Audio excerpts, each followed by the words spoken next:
Recently, the appearance of some new signage at RAF bases here in the UK, with a picture of one here, raised concerns and caused many an online discussion. People were confused about why they were starting to appear and actually what it all meant. Now, regular viewers of Geeksvana will remember that as per the signs, the prohibited place is something that which has been coming down the road for a little while now. However, we've got an important update on this story to bring you today. So last year, excuse me there, slight technical problem. Yeah. Last year, we spoke to you about the incoming National Security Act and how certain aspects of it would impact drone users in the UK. Well, as promised in that video, we are now close to the rolling out of a long list of new prohibited places where you'll not be able to fly your drone. So we have an essential update for you. Now, the first things first, this is all in law already and mainly within the UK National Security Act with other bits within the Air Navigation Order. So this isn't information in terms of a consultation, etc. This is very much here and now. There are essential details to go through in this video, which are going to include briefly explaining what the National Security Act is and how it impacts on UK drone users, how the prohibited places will be identified, which is obviously very important to the average drone user, and how authorities are expected and are currently preparing to enforce these new flight restriction zones that will appear across the UK maps very soon. Now, if you've got any questions on this in the live chat, please do at Geeksvana and we'll come back, or comments on it and we'll come back and look at those. Now, this video, this isn't a deep dive, and we will be covering some of the information in seconds today that could actually be discussed for much longer. But if you want to see our deeper dive from last year, then there will be a link in the description to the longer live show replay where I go into much more detail. There's also a link there to an interview on this topic with the NPCC National Police Chiefs Council, talking about how police have been handling this. But today, we want to keep this focused on what is happening now on the ground and how it will impact your drone flight. Also, this video does not reflect my personal opinion on any of this in terms of being a good thing or not. Again, this is intended to give you the facts that you need to know now rather than me harp on about things.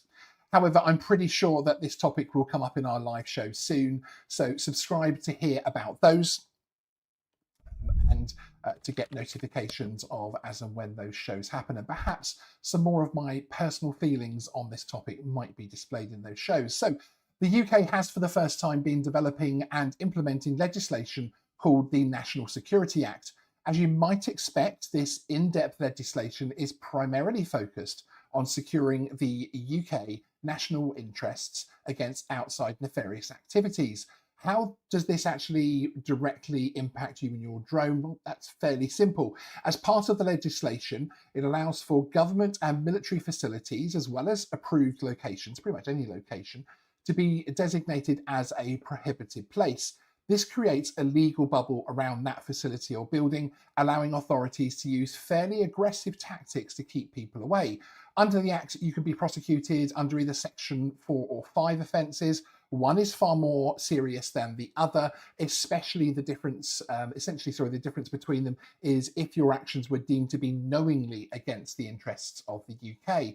So pretty serious on that front, but unlikely to include most UK drone users out getting some footage. So the lower level Section 5 is more likely to come into things. But also keep in mind that if you are at a prohibited place and seemingly gathering data, so taking pictures, etc., then police do have the powers to move you on. So you do not actually need to be within the zone, essentially, to be impacted by this new legislation.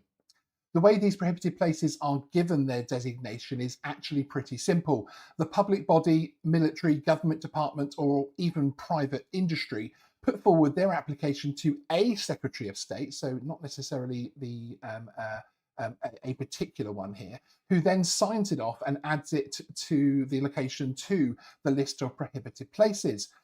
What can be a prohibited place, you might ask? Well, this is quite wide in terms of definition, and it will be interesting to see what type of location gets added to the public list. In fact, you could even add a vehicle to the list. So not all locations are going to be made public. I think that's probably for obvious reasons. So you could find a tap on the shoulder and some gentle advice could be the first time that you actually learn of it. This side of things, though, I think will be pretty rare, in my opinion, in terms of you being out flying your drone, but it just could happen. So if you do get a tap on the shoulder from police and they do talk about a prohibited place, then that is them essentially notifying you, making you aware of it. So do pay attention. Also, if the location's not marked publicly, then it's unlikely you would face prosecution, etc., as you do need to be made aware of the site's designation as part of the legislation to be prosecuted under it, basically. Generally, the way that you'll find out is via something like Drone Assist, as these locations will also be added to the official flight restriction maps. We're waiting to see how the locations are shown, but it is not expected that they will be the large red circles that we see at airports or during temporary restrictions. So you are more than likely to start seeing some unusual shapes on the maps. So make sure you take a close look at the app if you see anything new like that. We need to change really how we view airspace maps, so not just react to the large red circles, basically. Now, Geeksvana is told that the final steps are taking place at the moment to draw up the restriction zones individually, property by property, so something that obviously takes a bit of time, but they've been working on it now for a good year, with careful consideration apparently being taken to avoid overly aggressively sized restriction zones where possible. Now, a prosecution under the National Security Act is, as you might expect, not exactly the most straightforward thing ever. It's also new legislation, and there is therefore issues in terms of how the courts view different elements of it and how that will actually happen as the first cases go through. I believe there's actually already been one. So to further support these prohibited places where there isn't currently an FRZ in place already, so things like Air Force bases and the like that obviously already have one from being an aerodrome, then the government will be applying new restriction zones under Article 239 of the Air Navigation Order. Now, you will have probably heard of Article 239 before. This is the same bit of legislation that is used to establish temporary drone flight restrictions, the likes of which you see around events and other limited timed things like protests. In this instance, however, the restrictions implemented will stay in place moving forward. So that means you will in effect be committing both a Section 5 offence under the National Security Act, but also a 239 offence under the Air Navigation Order as well, if you fly your drone into new restriction zones. It really is making it very simple in terms of enforcement, because the National Security Act can be and is perceived to potentially be difficult on enforcement terms. Just putting it under Section 239 of the Air Navigation Order really does make it very, very simple. But it also makes it essential that we all do check the restrictions that we see on apps and maps, especially if you see an unusual shape, to make sure that you are clear to fly. There will usually also be a sign like those that we've seen, as I pulled up at the beginning here, recently RAF bases, and actually this one here, which was at a naval installation. But as we are flying our drones, of course, often not right on the doorstep, as it were, it's unlikely that we're going to see these, and instead the FRZs will actually be on the maps, etc., will pretty much be our first warning, really. One thing to keep in mind is that the restrictions in terms of the National Security Act, so aside from the FRZ that's going to be there, works slightly differently to those FRZs in that you can actually be outside of the prohibited place inspecting it, so perhaps filming in the case of a drone, and actually still fall foul of the legislation. So I'd highly recommend against testing the boundaries with your flight, and if you intended on flying up to the location and filming that building from outside, you could be exposing yourself to potential criminal prosecution. Obviously, the 239 FRZ, as we're more than used to, itself will be enforced just for the zone itself, but the NSA is wider than that. It's important to stress that. It is so important that you take notice of these when they do start appearing, because they completely separates the National Security Act. Obviously, you're going to be flying into airspace with flight restrictions in place for drones, so it's obviously something that we want to avoid. These zones will be enforced aggressively in most instances, similar to airports, so we need to, at the very least, take notice of these new signs, and then when the Article 239 are in place, keep an eye out for them on Drone Assist as much as possible, basically. As and when all of the final workings are complete and we see the new prohibited places, FRZs, etc., appearing, of which I expect there to be many covering military, government, and even private business locations, we will, of course, let you know here on Geeksvana. If you've got any questions, let us know right now in the live chat, or any comments on this. Also, if you're watching this on the replay, do let us know your thoughts, etc., in the comments below, and we can have a chat about it down there, and also bring up your comments and questions in future live shows on this topic as well. As I said before, this topic will get covered during a live show or two, perhaps, at some point, so do keep an eye out for that deeper dive. Let's have a look at what people are saying in the comments, in the live show comments here, and see what is actually happening. Okay, yep. Amok Time Flies only just saw the notification. Lucky he did. He's about to get into edit mode again. We're looking forward to seeing your next video, sir. No, thank you. We've had quite enough of that, indeed. As long as this isn't going to be bloody stupid. Yeah, indeed. I mean, it's one of those things which is, it's going to be fairly interesting to see how this develops, isn't it? And actually, I brought up Simon Stickland's comment as well, that wonder what due diligence has happened for the approval of the new locations. Interestingly, a couple of things there. The location and that can be designated a prohibited place can even be down to a car or a vehicle, but it also isn't restricted to military or government buildings. So I would certainly expect things like even like TA centres. Do they still call it the Territorial Army? Those kind of centres, government buildings, etc. I would expect a lot of those to be included in this and to be designated as prohibited places. But also, it could be private industry, depending on what they do there. So if that company does, produces screws that go into a missile or something and that kind of thing, you could potentially also find that that type of place would get approved as well. And it only needs to be a Secretary of State. So this isn't a particular department dealing with this. So that it's quite wide in terms of in terms of what can be approved, basically. So yeah, it's an interesting one, Simon, to see actually what does start happening, basically. This is going to be something that I expect we're going to see a lot of things, obviously, in obviously military bases and that kind of thing, because it gives more flexibility in terms of how they can police those locations in terms of surveillance, hostile reconnaissance, and that kind of thing.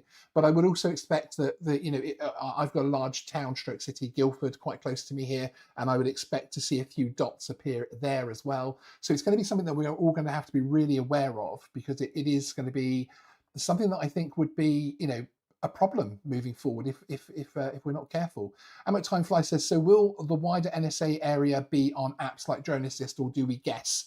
The actual locations are, but if the NSA extends outwards. Yeah, well, if you go back to our deeper dive on this, and we will discuss this in the future shows as well. I wanted to try and keep today short and about the facts, but this is something which has, in terms of the National Security Act area, there isn't really an area there from that point of view, because it depends on whether or not you are surveilling, whether or not you are inspecting that property, basically is the key factor there.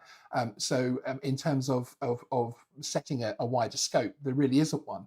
I think what you may find is that, so let's say there is an FRZ, a strange sort of L-shaped FRZ of a property, which is some kind of installation or building that we don't know about, and you were to take off your drone and you were to fly quite close to it, and obviously looking at it, perhaps you're trying to work out why it's a prohibited place, etc. Then that's the kind of thing that it should be fairly obvious, it should be enforceable, and that kind of thing. In my opinion, 99.99% of situations where that happens, it's going to be a tap on the shoulder and a hey, what are you doing, and a conversation. I really don't expect it to be people being prosecuted left, right, and centre for National Security Act Section 5 offences. Genuinely, I just don't see that happening. But certainly, because it was already going to be fairly complex, but now because they've decided to also put Article 239 FRZs on those locations as well, it becomes simpler but also more complex, because these are absolute FRZs in the same way that they are around airports and that kind of thing. So it's an absolutely no-fly zone from that point of view. And because of the type of buildings that these are going to be, etc., of course, then you should expect them to also, of course, therefore be fairly aggressively enforced. Yeah, that has not been confirmed yet, Simon, but it will probably be in this similar format to the current FRZs. It will probably follow the same line, I would have thought, in terms of the prisons and how that's been working in terms of getting permissions. London Drives, I think Drone Assist needs to be revamped, in my opinion. It's out of date UI. Always struggle to identify FRZ. Yeah, it's an interesting one actually, because we've just filmed a walkthrough guide of Drone Assist. And in fact, it was updated last year quite heavily, but it's come through a lot of iterations. It was originally set up by Outer Angel on behalf of NATS. To be, a public service type thing, wasn't updated, wasn't looked after. Outer Angel kind of saved the app last year and brought it back under their control and revamped it. But there are certain things that are starting to get that, but they are constantly evolving it. But it is something that actually we've raised with them directly ourselves as well, actually, London Drive. So fingers crossed from that point of view. Yeah, and Jay says, now shush everyone, we mustn't let National Trust or English Heritage find out about this. Yes, I think that it is unlikely, but yeah, I certainly get the inference and the probable joke there, Jay. Actually, Michaela, I swear to God, if it's police stations and every other government building, council offices, this is going to kill us off entirely. I don't think it will be, genuinely. There's a lot of work going on behind the scenes in terms of what gets put into place and how and that type of thing.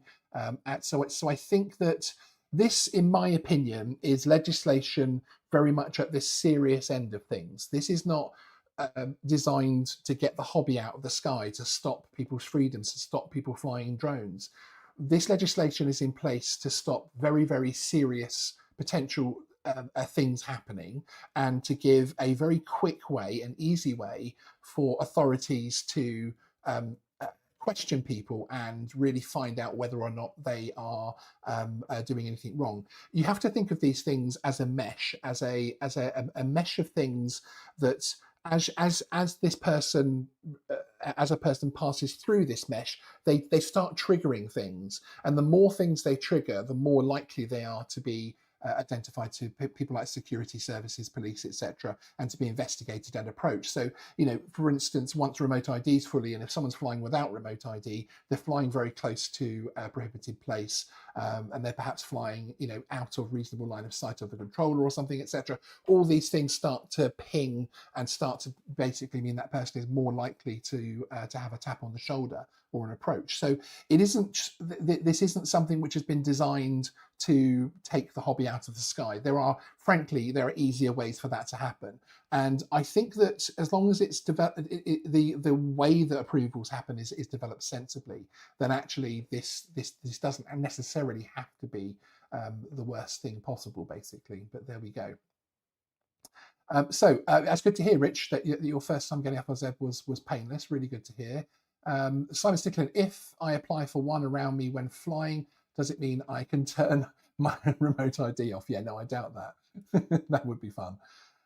Excellent. Okay, so there we go. That is the update, and really the major update from our shows late last year on this, and the interview with National Police on this last year, is that as per actually in the interview with NPCC, the 239 is going to be used in combination with the NSA, National Security Act, to enforce this, and that hopefully those areas around those locations won't be too deliberately wide, because of it's very specifically those locations. There isn't aircraft coming in and out and that type of thing, so there isn't any runway protection zones needed and that kind of thing.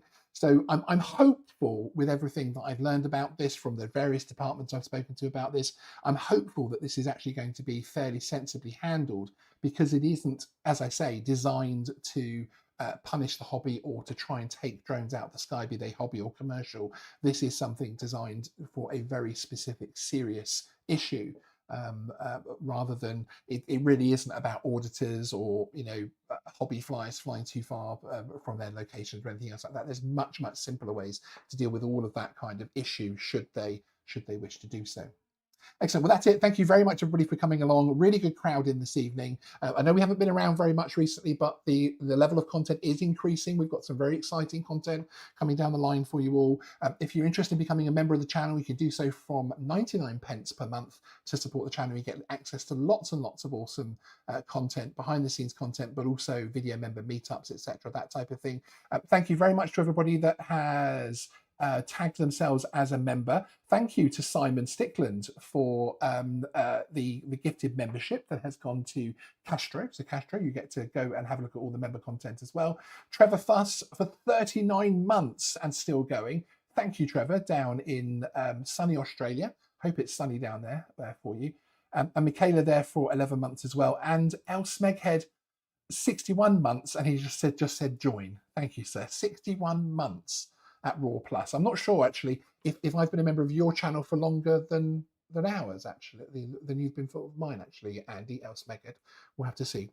Excellent. Thank you everybody for joining us. I really do appreciate it. Keep an eye out for this one. I will of course put a quick, probably a hashtag short update out when they actually hit the Drone Assist, the Drone Assist apps, etc. If there's anything in particular else that we need to know about it in terms of implementation or information that the police or government want to put out there about this. But don't be intimidated by this. This isn't there to stop us. We just need to be careful. We need to spot where these things are happening, and we need to be aware of the police powers around these things, but also that these are actual firm FRZs, not just warning sites. All right, everyone. Sean out.